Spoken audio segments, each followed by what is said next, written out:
Halo, selamat pagi. Anak-anak kelas 4A, SD Pangudi-Luhur Santo Yusuf Semarang. Apa kabar anak-anak?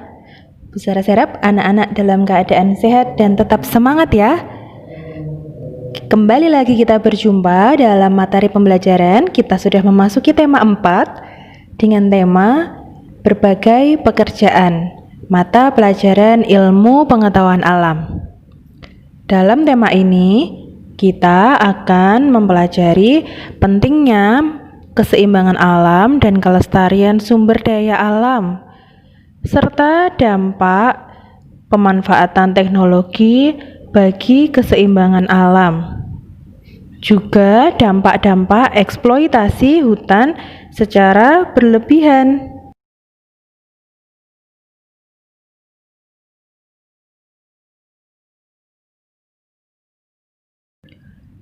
Menjaga keseimbangan alam perlu dilakukan agar tidak merugikan manusia maupun makhluk hidup lainnya. Contohnya, menjaga kelestarian pohon bakau. Pohon bakau ada di pantai yang berguna untuk menahan air laut. Apabila pohon bakau dirusak dan ditebang secara berlebihan, maka akan terjadi abrasi, yaitu pengikisan pantai oleh air laut. Oleh karena itu, sumber daya alam juga perlu dijaga kelestariannya. Sumber daya alam adalah segala sesuatu yang ada di alam dan digunakan untuk memenuhi kebutuhan hidup manusia.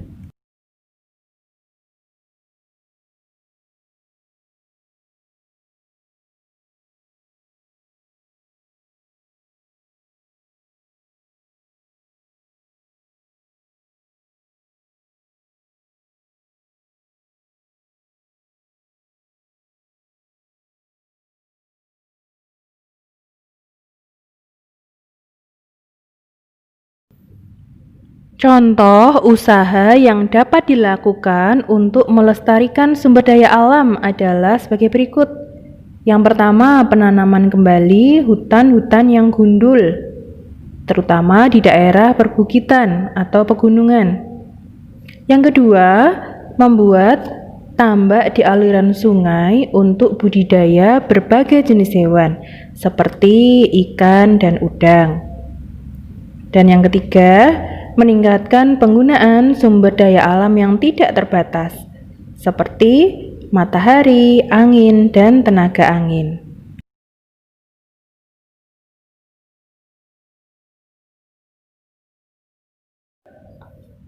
Nah, berikut adalah gambar tambak yang ada di aliran sungai.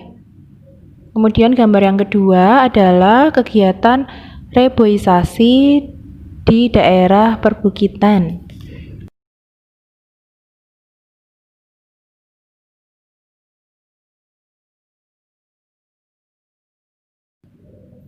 Sumber daya alam harus dijaga keseimbangan dan kelestariannya. Berikut merupakan contoh aktivitas yang mengakibatkan pencemaran sungai serta kegiatan yang dapat dilakukan untuk melestarikan dan menjaga keseimbangan berbagai sumber daya alam. Pada sumber daya alam sungai, penyebab pencemaran di sungai yang pertama, limbah cair industri dan sampah yang dibuang ke sungai mengakibatkan sungai menghitam dan mengeluarkan aroma tidak sedap. Yang kedua, limbah deterjen bekas mencuci pakaian dan pestisida yang terbawa aliran air dari sawah. Kedua limbah ini dapat mengakibatkan eutrofikasi. Yang ketiga, yaitu racun untuk menangkap ikan, juga dapat mencemari sungai. Lalu apa upaya untuk melestarikan sungai? Yang pertama, tidak membuang sampah apapun bentuk sampahnya ya, sampah makanan, sampah plastik, limbah deterjen, dan limbah pabrik. Kemudian yang kedua, tidak menggunakan bahan peledak atau racun untuk menangkap ikan di sungai. Kemudian yang ketiga, melakukan kegiatan pembersihan dan pemeliharaan tumbuhan di sekitar sungai secara berkala.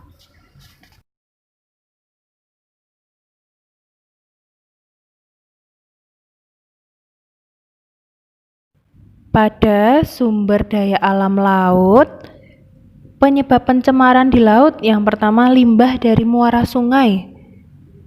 Yang kedua, racun dan bahan peledak yang digunakan untuk menangkap ikan. Yang ketiga, yaitu tumpahan minyak dari kilang minyak. Nah, apa upaya pelestarian untuk menjaga keseimbangan di laut? Yang pertama, tidak mengambil dan merusak terumbu karang. Yang kedua, tidak menggunakan bahan peledak, racun, dan pukat harimau saat menangkap hewan laut. Dan yang ketiga, melakukan pemeliharaan hewan laut yang dilindungi.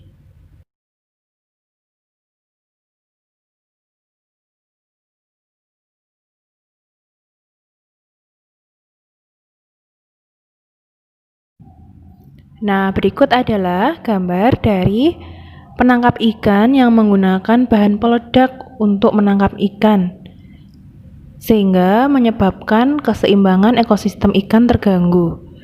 Karena yang mati tidak hanya ikan yang siap untuk dikonsumsi, melainkan juga ikan kecil, telur, dan terumbu karang yang ada di sekitarnya. Kemudian yang kedua adalah gambar dari tumpahan minyak dari kilang minyak. Hal ini juga mengakibatkan pencemaran dan menyebabkan keseimbangan ekosistem laut terganggu sebab mengakibatkan hewan-hewan menjadi mati.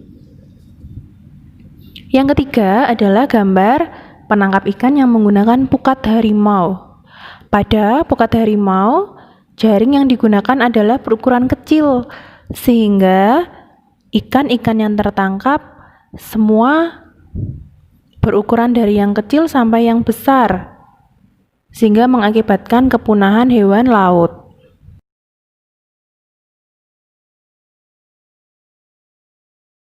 Salah satu pekerjaan yang memanfaatkan teknologi adalah nelayan. Saat ini, para nelayan sudah menggunakan kapal bermesin yang dilengkapi dengan GPS atau Global Positioning System yang berguna untuk melacak keberadaan ikan. Berikut adalah gambar dari GPS yang digunakan oleh nelayan. Untuk meningkatkan hasil tangkapannya, ada nelayan yang menggunakan bom ikan dan pukat harimau. Saat ini, kedua peralatan tersebut dilarang penggunaannya karena menimbulkan dampak negatif terhadap lingkungan. Misalnya, dapat merusak terumbu karang dan daur hidup ikan.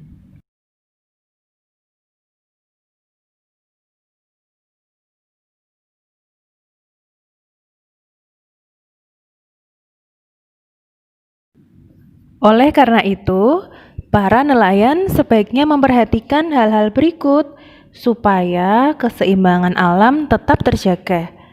Yang pertama, tidak menangkap ikan secara besar-besaran. Yang kedua, tidak menggunakan bahan peledak atau racun untuk menangkap ikan. Yang ketiga, tidak menggunakan pukat harimau. Dan yang keempat, memperkirakan daur hidup ikan.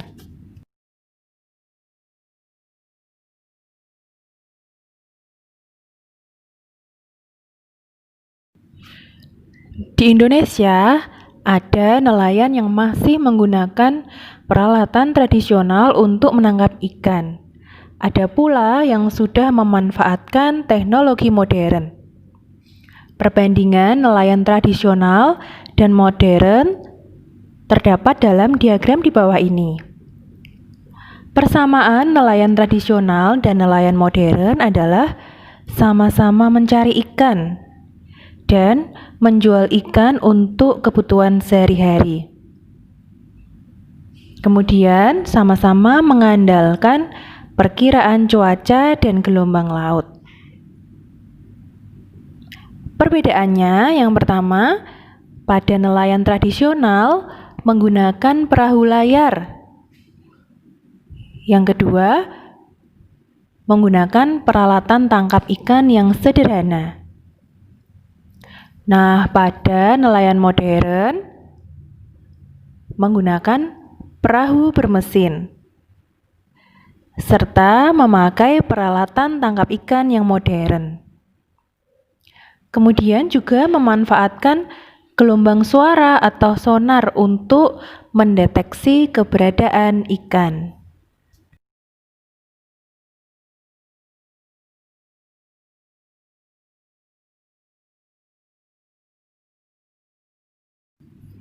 Kebutuhan hidup manusia dapat dipenuhi dengan memanfaatkan sumber daya alam yang ada di muka bumi.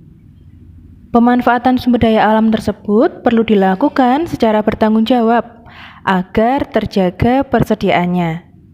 Salah satunya dengan cara menghemat penggunaannya. Nah, penghematan sumber daya alam dalam kehidupan sehari-hari bisa dilakukan dengan cara yang pertama, menghemat air. Kemudian yang kedua, melakukan daur ulang pada barang-barang bekas. Kemudian yang ketiga, hemat saat menggunakan kertas.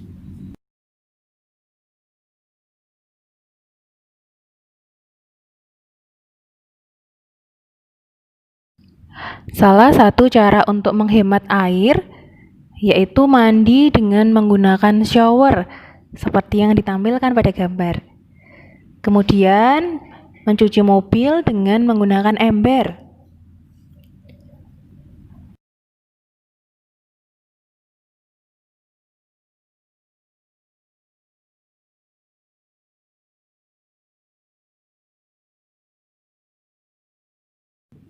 Benda-benda di sekitar kita yang sudah tidak berfungsi atau tidak terpakai tentu akan menjadi barang bekas.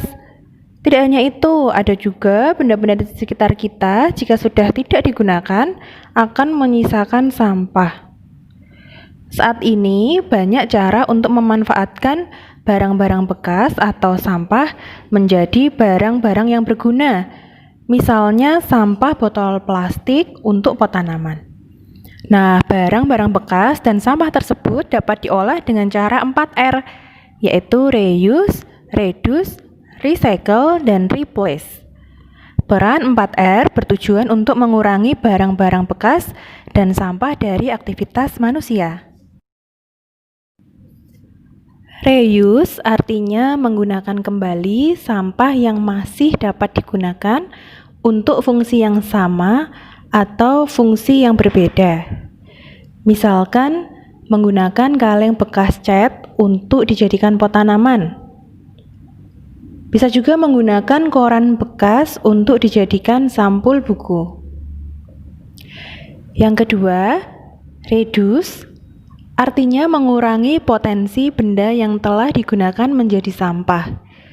Sampah yang dibuang ke lingkungan harus sesedikit mungkin.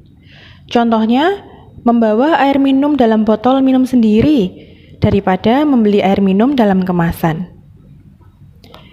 Yang ketiga, recycle artinya mengolah kembali sampah menjadi barang atau produk baru. Misalnya, mengolah sampah organik menjadi pupuk kompos. Saya juga membuat prakarya dari koran bekas. Yang keempat, replace artinya mengganti benda yang biasa digunakan dengan benda yang ramah lingkungan. Misalnya, memilih menggunakan sapu tangan daripada tisu. Hal ini dikarenakan sapu tangan dapat dicuci dan digunakan kembali.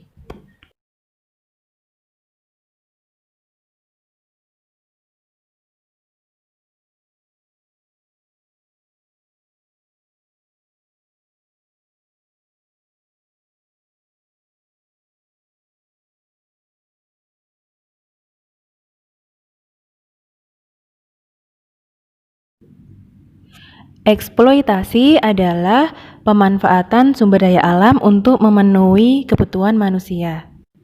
Salah satu sumber daya alam yang sering dieksploitasi adalah hutan. Manusia sering melakukan eksploitasi hutan untuk berbagai kepentingan.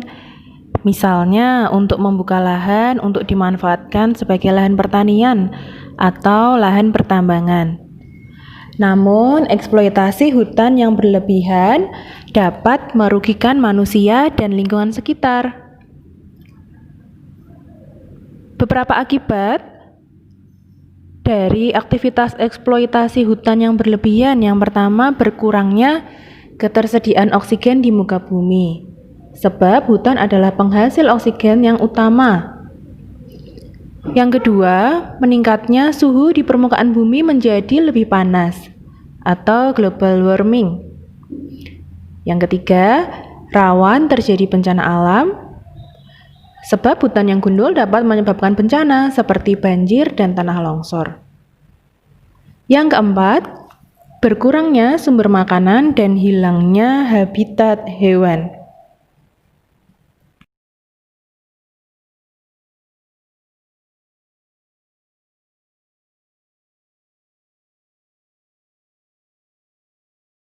Karena hutan memberikan banyak manfaat bagi manusia dan lingkungan, maka kita wajib menjaga kelestarian hutan dengan cara melakukan reboisasi, yaitu menanam kembali hutan yang gundul.